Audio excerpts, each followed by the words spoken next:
For David Hume, metaphysical thinkers are playing fantasy games. Any books on the soul or with God in control? Commit them, he said, to the flames. The strictest of empiricists, putting all his faith in his senses, Hume only believed in what he perceived.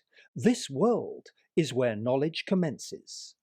The empirical view, nothing more, nothing less, had recently proved a roaring success for Newton with his law of gravitation.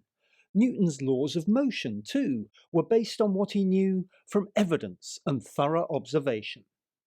So, as Newton had done with planets and gravity, Hume was now keen to unpick the mechanics and forces of mental activity, to figure out what makes us tick. A bold step into the natural terrain where Darwin much later trod, examining humans as animals rather than children of God. One popular illusion that Hume was keen to shatter was that wisdom is the victory of mind over matter. The portrayal of reason and instinct in combat was for Hume outdated. What happens inside us when we make decisions is rather more complicated. Based on his own experience, David Hume defined two different types of phenomenon that occur in the human mind. The first and strongest he called impressions, which he identified as perceptions fired up by emotion within or sensed from the world outside. Impressions, vivid, immediate, become the original source of ideas, faint copies of impressions, without impressions' force. Ideas, less ardent, more ethereal, provide the essential raw material which the brain then spins into web after web of mental associations. Memories, resemblances, future plans, theories, observations.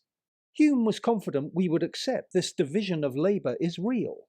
Ideas are basically what we think. Impressions are what we feel. But there's a finer distinction Hume made on the way our minds are configured. When we react and respond to ideas, fresh emotions are triggered. The memory, say, of a bang on the head will arouse an instinctive fear any subsequent time you happen to see a low-hanging beam coming near. The sudden desire to avoid the pain of slamming your head on the ceiling is an impression of reflection, a mind-emotion connection, where the passions are stirred by a thought that's occurred. An idea has awoken a feeling. Pure reason, just thinking, won't make you duck, however absurd that may seem. You need that desire not to hurt yourself, or else you'll smack into that beam. Hume's treatise of human nature has many striking features. His biggest bombshell on our behaviour: we are far from reasonable creatures. We like to think we're rational, with our lives led by our brains, but inside the human animal, it's more the gut that reigns.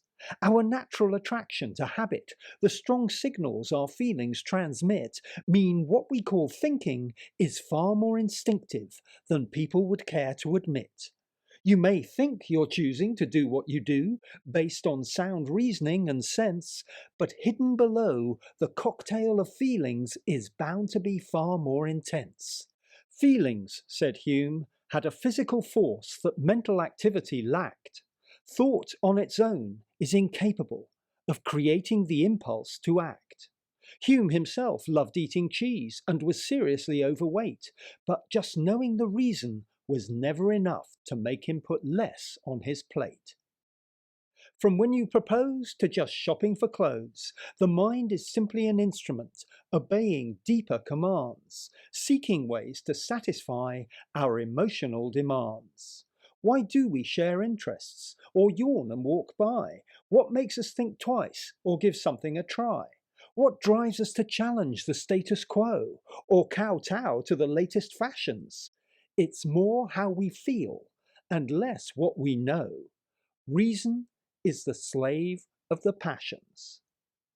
By daring to commit a kind of intellectual treason, using reason itself to rebel against reason, Hume dealt a devastating blow to human pride, showing us all how much we're enthralled to our primal, unthinking side. Whatever we do, Reason alone is not in full charge of the will.